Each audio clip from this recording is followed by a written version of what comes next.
오늘은 제66회 현충일입니다. 장로님께서 기도하셨던 같이 현충일은 조국 광복과 또 국토 방위를 위해서 돌아가신 순국 선열들 그리고 전물 장병들을 추모하기 위해서 나라가 제정한 국경일입니다. 오늘 말씀을 통해서 우리가 이 시대에 하나님께서 우리 가운데 주신 말씀을 듣기를 원하는데, 제가 이제 요즘에는 초등학교라고 얘기하지만 국민학교 때는 불시에 사이렌 소리가 나면 하던 일 모두가 다 멈추고 각자 정해진 위치가 있는데 교실에서 가까운 화장실 뒤쪽으로 학생들이 선생님의 의도를 따라서 다 모여야 합니다. 그리고 쪼그려 앉아가지고 입을 벌리고 귀를 막았습니다. 나중에 보니까 그게 뭐 때문이냐, 일본의 원자폭탄이 떨어질 때 그 압력 때문에 귀를 막고 입을 열어야 이제 폭탄의 압력을 이기는 거예요. 근데 우리는 6.25 전쟁을 지나고 나서 이제 방공 대피 훈련들을 많이 시키면서 그때도 똑같이 그렇게 시킨 것입니다. 입을 열고 귀를 막고 엎드려 가지고 포탄 떨어질 것에 대비하는 그런 훈련을 했던 기억이 납니다. 또 고등학교 때는 모의 총을 가지고 교련 훈련을 받고, 또 교련 훈련 또 잘못하면 이제 또 엄청나게 기합을 받는 그런 일들이 있고, 우리나라는 남과 북이 분열된 어떤 특수성 때문에 모든 남자는 또 국토 방위의 의무를 감당하기 위해서 주어진 기간 동안 또 병역의 의무를 다하고, 또 남자의 이야기 가운데 가장 입에 침이 마르도록, 하여튼 젊은 사람이나 나이 드신 분이나 평생에 제일 재밌는 이야기거리가 군대 이야기라 그렇게 얘기합니다. 여자들은 지긋지긋하지만 계속 되풀이해도 맛있는 이야기, 군대 이야기, 특별히 군대에서 고생했던 이야기들, 그런 이야기들을 하게 됩니다. 이 모든 것들이 어쩌면 나라의 어떤 남과 북이 갈라져 있는 특수성 때문에 나오게 된 것인데, 왜 이런 그 훈련을 받고 어린 학생 때부터 그런 어떤 대피 훈련, 또 젊은이는 또 군대 가서 정말 청춘을 바쳐서 나라를 위해서 국토방위 의무를 감당해야 하는가? 우리는 나라 일은 서름도 하고 전쟁의 아픔도 알기 때문에 그걸 대비하기 위해서 그렇게 어려서부터 훈련을 하고 또 청춘을 바쳐서 나라를 지키는 의무를 다하게 된 것입니다. 기독교를 이야기할 때 기독교는 위기에 대처하는 능력이 어느 종교보다도 탁월하다, 그렇게 말합니다. 그래서 칼바르트는 이 기독교의 위기 대처 능력이 뛰어날 수밖에 없는 것은 종말론에 있다라는 거예요. 우리는 마지막 종말의 시대를 살아갑니다. 예수님께서 이 땅에 오신 이후 다시 오실 때까지를 우리가 종말, 말세라 그렇게 얘기하는데, 뭐 세상 사람들이 얘기하는 하늘과 땅이 딱 만나는 그런 말세가 아니라 우리는 주님의 다시 오심을 기다리면서 마지막 시대를 살아가는 거예요. 근데 이 마지막 시대를 살아가는 그 의식이, 오늘 내게 주어진 날이 내 삶에 어쩌면 마지막일지도 모른다는 그런 종말론적인 그 의식들이 위기를 대처하는 능력이 이 위기를 대처하는 능력 가운데 나타난다 하는 것입니다. 그래서 기독교를 얘기할 때 종말론을 빼버리면 기독교인의 삶이 나오질 않습니다. 세상 사람과 똑같은 어떤 삶을 살아가요. 마지막, 오늘 내 삶 가운데 주어진 이 시간이 어쩌면 내 삶의 마지막일지도 모른다는 종말론적인 자세, 또 역사적으로도 내가 지금 살아가고 있는 오늘 이 시간이 이 땅에 주어진 마지막 시간일지도 모른다는 이런 자세가 삶에 부끄럽지 않고 하나님 앞에 부끄럽지 않는 삶을 살아갈 수가 있는 것입니다. 그러니까 기독교는 종말론을 빼버리면 기독교가 형성될 수가 없는 거예요. 믿음의 사람이라고 말할 수가 없는 것입니다. 우리가 항상 하나님 존전 앞에서는 그런 의식을 가지고 살아가야 합니다. 우리가 지금 만난 어려움이 마지막이 아니라 어쩌면 내 삶의 모든 순간이 마지막이라는 거예요. 그래서 그 하나님 앞에 한순간 한순간 부끄럽지 않은 인생을 살아가야 될 줄로 믿습니다. 오늘 본문의 말씀은 하나님께서 요엘 선지자를 통하여서 주시는 경고의 메시지인데 한마디로 말씀을 드리면 벗어난 길에서 빨리 돌아오라 하는 거예요. 궤도가 이탈되었는데 그 길로 계속 가다 보면 멸망이 이를 수 있으니 그 길에서 빨리 돌아오라 하는 것입니다. 이 경고의 말씀을 무시하지 말아라 하는 것입니다. 우리는 타이타닉호를 잘 압니다. 빙산이 나타났는데 그까짓 거 보이는 것 얼마 되지 않으니까 야 그냥 지나가 버려 그랬는데 거기는 어마어마한 그 밑에 숨어져 있는 위험이 있었습니다. 그걸 무시하니까 결국엔 타이타닉호 세계에서 가장 자랑했던 정말 침몰되지 않을 것 같은 거대 유격선이 한순간에 침몰되는 거예요. 우리의 삶에도 겉에 드러나는 위험 무시하면 결국 숨어져 있는 더 큰 위험이 우리의 삶을 침몰시킬 수 있다 하는 것을 알아야 합니다. 하나님께서 주시는 말씀이 우리의 삶 가운데 1.1도 변함없이 그대로 이루어진다는 그런 사실을 깨닫고 우리 항상 하나님 앞에서 깨어 경성하고 근신하면서 우리의 남은 생애를 살아갈 때 하나님 앞에 부끄럽지 않는 믿음의 삶으로 또 충성되고 헌신된 종으로 하나님 앞에 인정받을 줄로 믿습니다. 요엘 선지자가 누구일까에 대해서 생각해 보면 요엘 선지자는 어떤 사람인지 잘 성경에 기록되어 있지 않습니다. 그냥 부두엘의 아들이라 그렇게 기록되어 있어요. 특별히 어느 시대의 사람인지에 대해서도 확실한 자료가 나와 있지 않습니다. 그저 메시지의 그 내용이나 그런 문체들을 통해서 아모스 선지자와 동시대의 사람일 것이다 라고 우리가 추정을 하는데 요엘서를 전체적으로 보면 요엘 선지자가 살던 시대는 풍요로운 시대예요. 세상적으로 부족함이 없는 그런 시대였습니다. 그런데 영적으로 보면 극심한 기근을 만난 때가 바로 요엘 시대입니다. 그러니까 육신적으로는 가장 부유한 시대, 부족함 없는 시대인데 영적으로는 가장 타락한 시대가 요엘의 시대입니다. 이스라엘의 운명이 점점 더 어두워지기 시작합니다. 멸망이 드리워져 있습니다.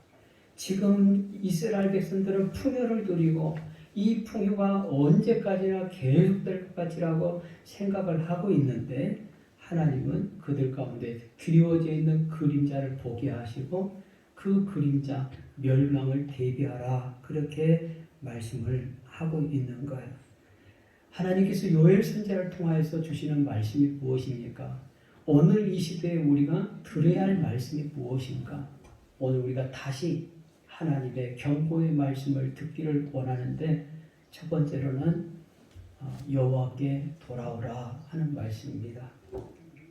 하나님의 징계의 심판을 미리 내다보고 있는 이 요엘 선지자가 마음 가운데 두려움과 안타까움으로 몸이 타라 했습니다. 요엘은 지금 정신을 차리지 못하고 쾌락에 빠져있는 백성들을 향해서 깨어나서 하나님의 심판을 준비하라고 경고하기 시작했어요. 하나님의 심판이 가까웠으니 회개하라고 울면서 외쳤습니다. 하나님의 심판이 이르게 되면 어떻게 되는가? 1장 말씀에 보면 그들이 지금 포도주와 술을 마시면서 쾌락을 일삼았는데 더 이상 그들의 쾌락을 맛볼 수 없게 될 것이다 라고 말하고 있고, 과일과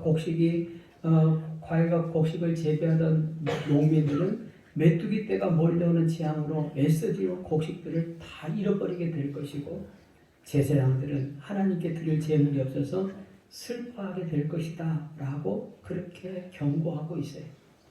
그런데 백성들은 그 말씀을 믿지 않습니다. 왜요? 눈앞에 보이는 것은 그들의 삶의 풍요가 펼쳐져 있기 때문에, 그들의 삶에 전혀 이상이 없기 때문에, 그런 재앙이 다가올 것 같은 기미가 보이지 않기 때문에, 제사장들도 지금 하나님 앞에 제물을 드리는 것이 풍성하기 때문에 지금 이런 상황 가운데 어떤 재앙이 올 것인가는 감히 예측하지 못한 거예요.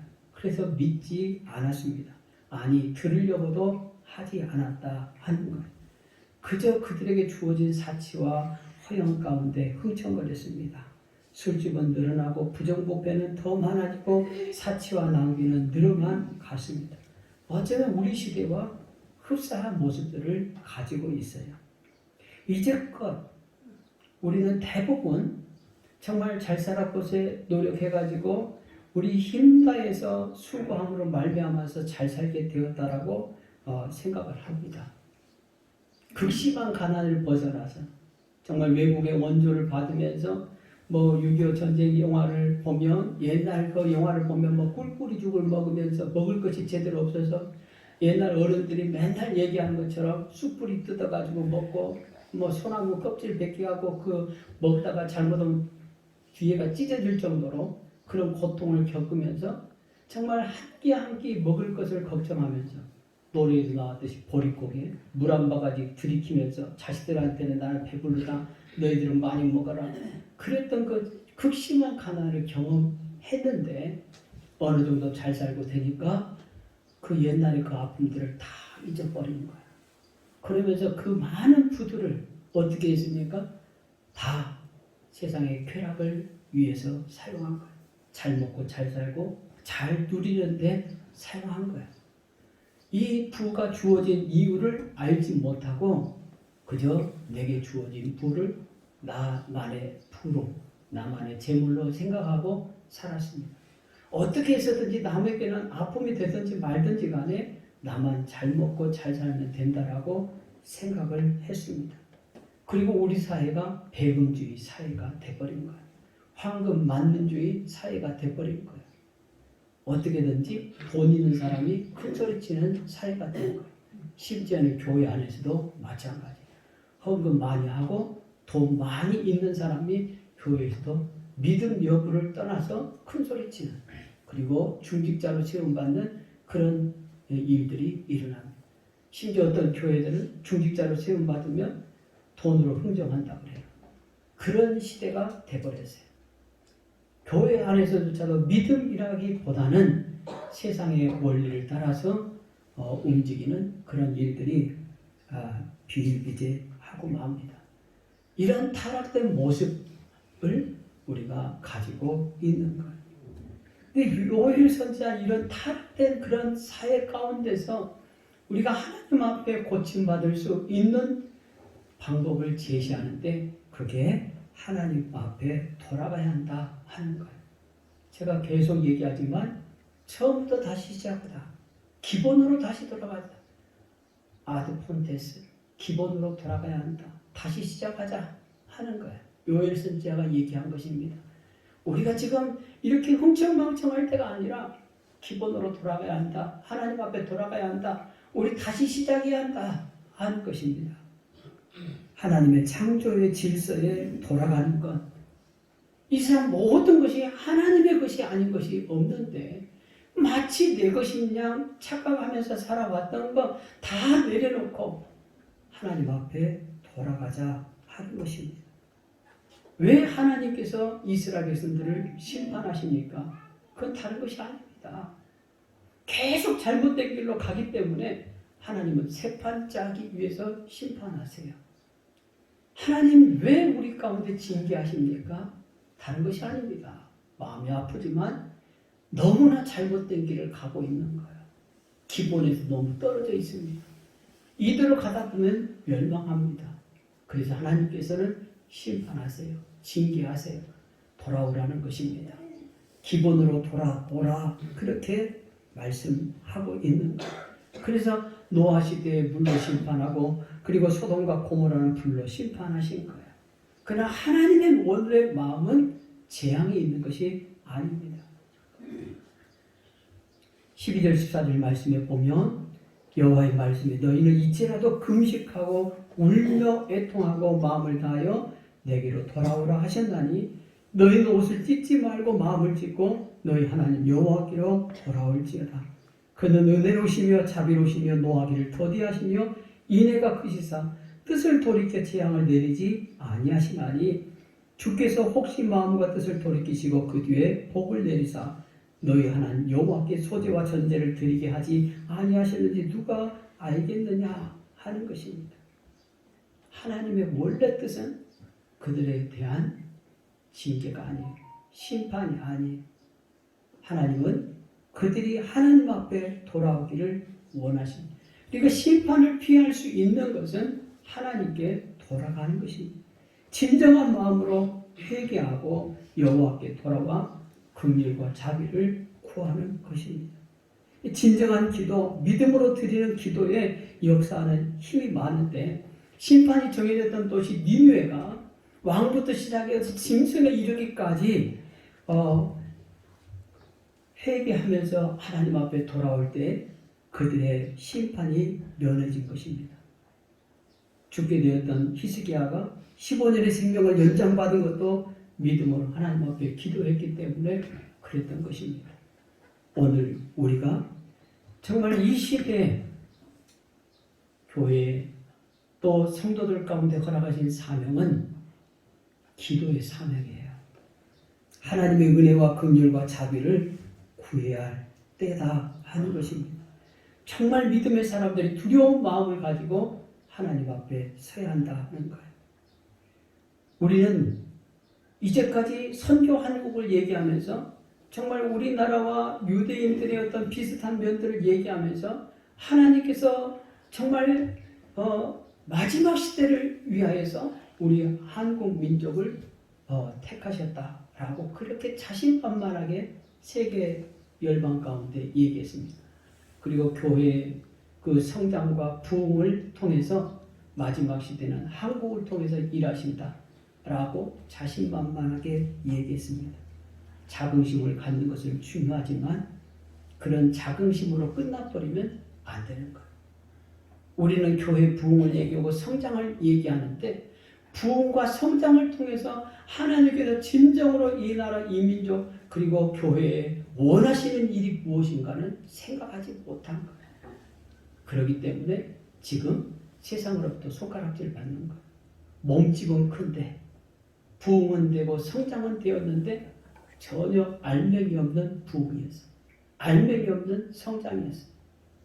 속은 골아 썩어져 있는데 몸집은 큰데 전혀 능력이 없다는 거예요. 세상을 향하여서 선한 영향력을 끼칠 수 있는 능력을 상실하고 만 거예요. 그래서 우리는 가슴을 찢고 회개해야 합니다. 이제라도 교회는요 하나님 앞에 늘 가슴을 찢고 회개해야 해요.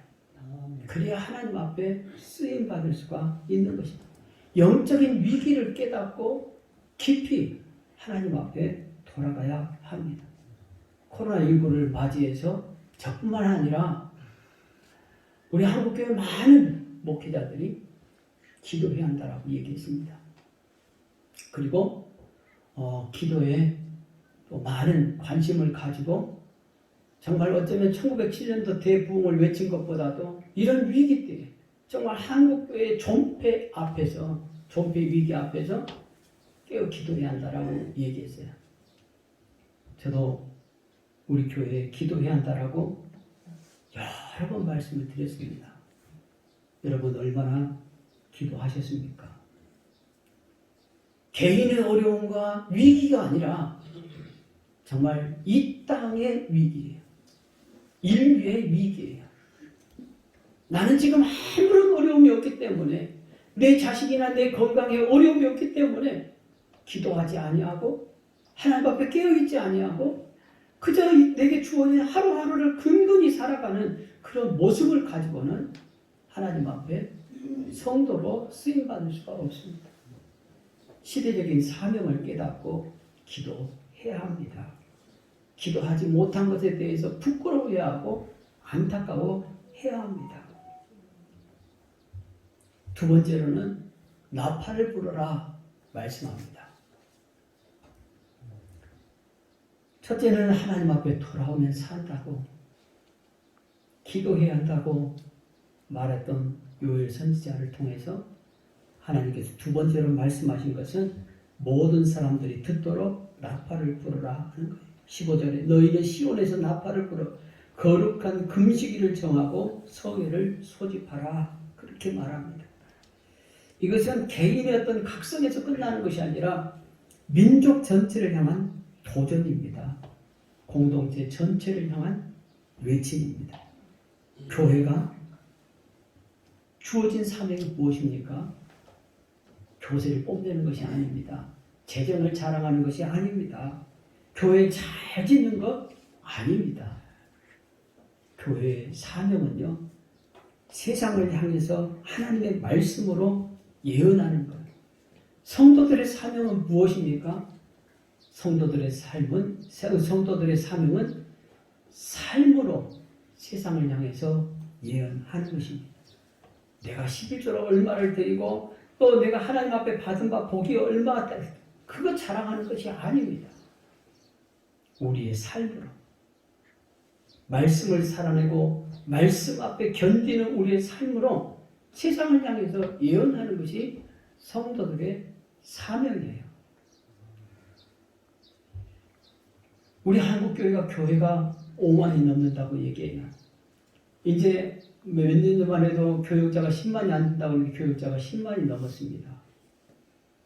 군소교단이 워낙 많아가지고 능력 있는 주교들을 많이 배출해서 그런지 어쩐지는 모르지만 하여튼 교육자 수가, 교회는 점점 더 쇠퇴해 가는데 교육자 수는 점점점 늘어갑니다. 갈 곳 없는 교육자들이 많이 있습니다. 그런데 그렇게 많은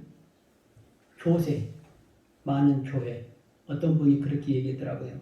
우리 이 한반도 지도를 딱 했는데 스타벅스 커피숍이 몇 개인가, 그 다음에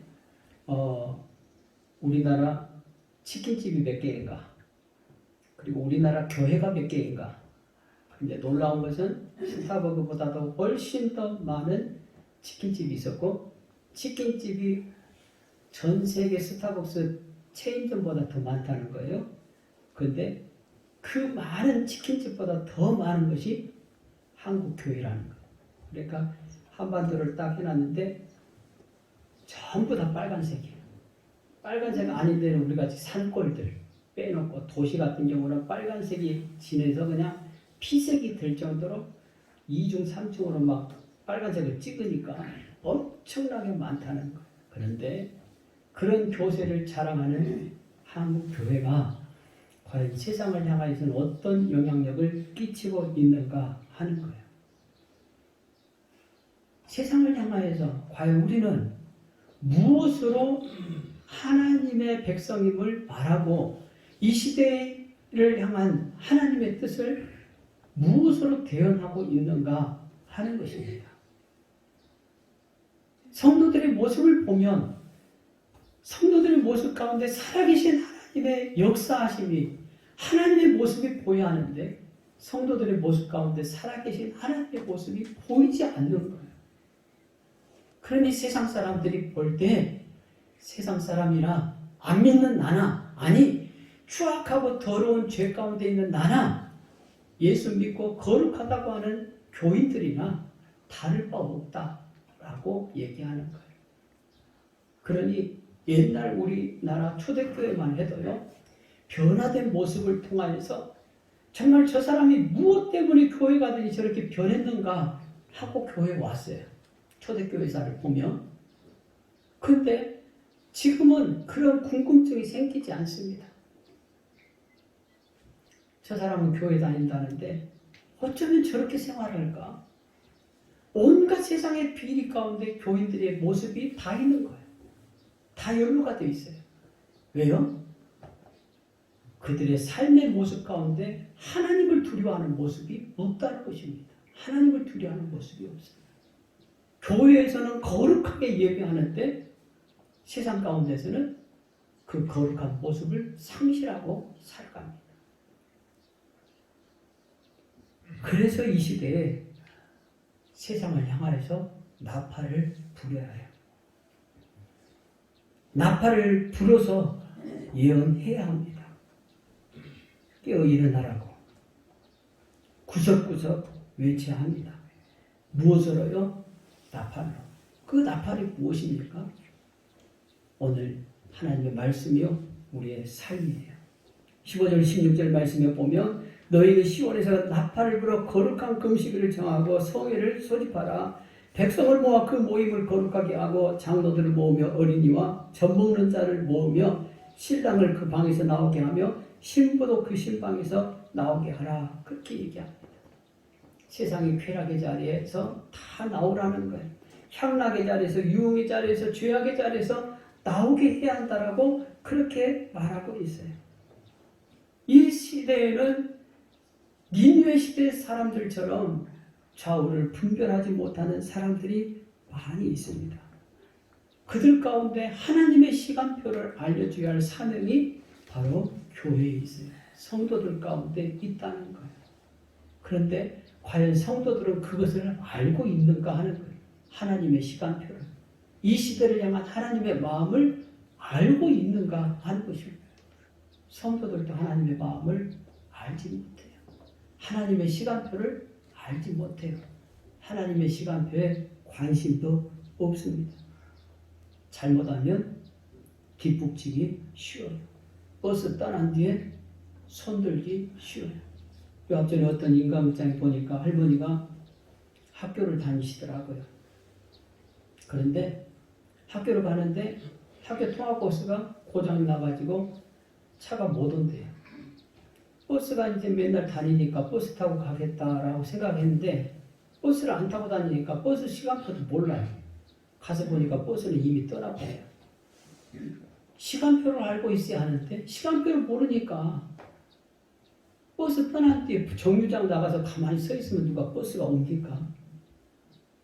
하나님의 백성들은 하나님의 시간표를 알고 있어야 해요. 이 시대를 향한 하나님의 시간표가 지금 몇 시인가 깨달아야 해요. 그래야만이 근신하게 되고 깨어 있을 수 있게 되는 것입니다. 이 시대를 향하여 교회가 계속 나팔을 불어야 해요. 그리고 마지막은 설교를 준비하면서 매우 무거운 말씀이었는데 오늘 17절 말씀에 보면 저를 향하신 말씀이기도 하고 이 시대의 모든 하나님의 거룩한 제사인 여러분들을 향한 말씀이기도 합니다마는 17절에 여호와를 섬기는 제사장들은 낭실과 제단 사이에서 울며 이르기를 여호와의 주의 백성을 불쌍히 여기소서 주의 기업을 욕되게 하여 나라들로 그들을 관할하지 못하게 하옵소서. 어찌하여 이방인들로 그들의 하나님이 어디 있느냐 말하게 하겠나이까 할지어다. 그렇게 얘기해요. 무슨 말씀입니까? 제사장들이 울어야 한다 하는 것입니다. 제사장들이 울어야 한다. 이 말씀을 들으면서 답답하기도 하고 이 말씀을 전할까 말까 이건 나에 관한 것인데 설교 시간에 괜히 얘기하면 또 잘못하면 울음바다가 될 수도 있는데 하다가 설교문을 뺄까 말까 하다가 아무래도 하나님께서 이 말씀을 주신 까닭이 있을 것 같아서 말씀을 드립니다. 제사장들이 우려한다는 거예요. 마지막 시대는. 제사장들 울지 않으면 안 된다는 것입니다. 오늘 말씀에도 보니까 이제라도 금식하며 울며 애통하며 우려한다 하는 것입니다. 제사장들이 우려하는데 울지 않아요. 눈물이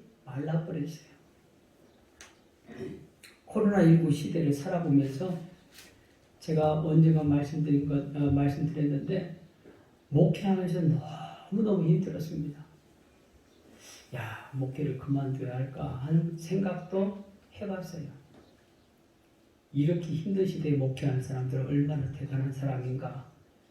이게 정말 하나님의 교회인가. 성도들이 예배하는 모습들은 사라지고 몇몇 사람만 모여가지고 하나님 앞에 예배하는데 하나님 앞에 죄송하기도 하고, 그러면서 하나님께 주신 말씀대로 그냥 기도하자라고 얘기했는데 또 한편으로는 따라오는 성도들도 없고, 그러면서 한편으로는 마음 가운데 어떤 마음이 생기는가 하면 내가 목회를 잘못하고 있는가, 또 내 마음 가운데 일어나는 불편함들, 또 불만들, 원망들, 이렇게 얘기하면 좀 따라줄 사람들이 있을 만도 한데 따라주지 않는 그런 무관심, 이런 것들에 대한 원망이 많았어요. 하나님 앞에 기도하는 것도 어느 순간 기도의 줄을 잃어버리고, 성도들을 향해서 옛날에는 세세하게 기도했던 것들이 어느 순간은 건성건성 기도하기 시작한 거예요.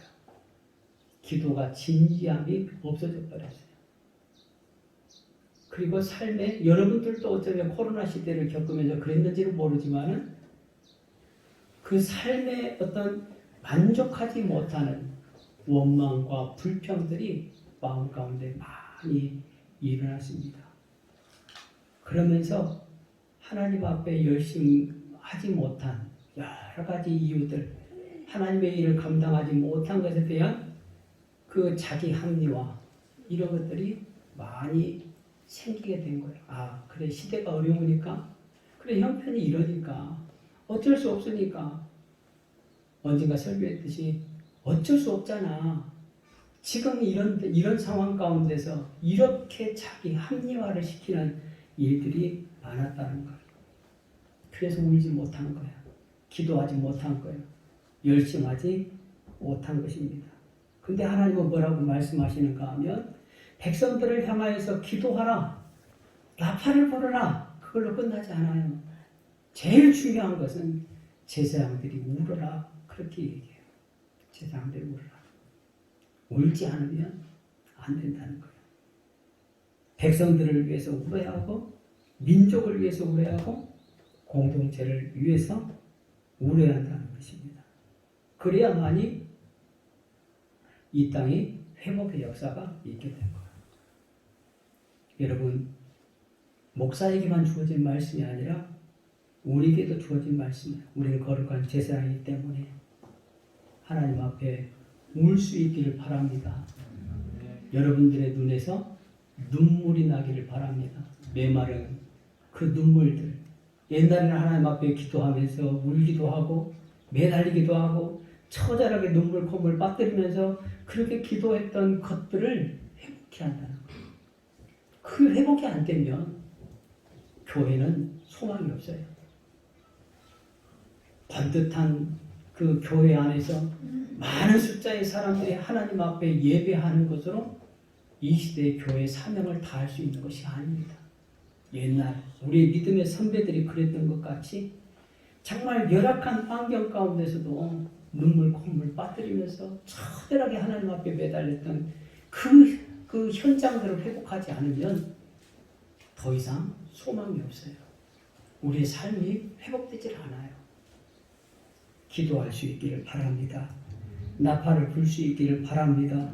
울 수 있기를 바랍니다. 요엘은 지금 하나님의 심판을 바라보면서 하나님의 말씀을 개헌합니다. 이 시대의 진정한 회복은 기도에 있다는 거예요. 하나님 앞에 돌아가는 것에 있다는 거예요. 이 시대의 진정한 회복은 나팔을 부는 데 있다는 거예요. 이 시대의 진정한 회복은 제사장이 울보가 되어야 한다 하는 것입니다. 이 말씀 붙들고 정말 하나님의 이 경고의 말씀 가운데 다시금 믿음으로 결단하고 응답하는 저와 여러분이 되기를 주님의 이름으로 축복합니다.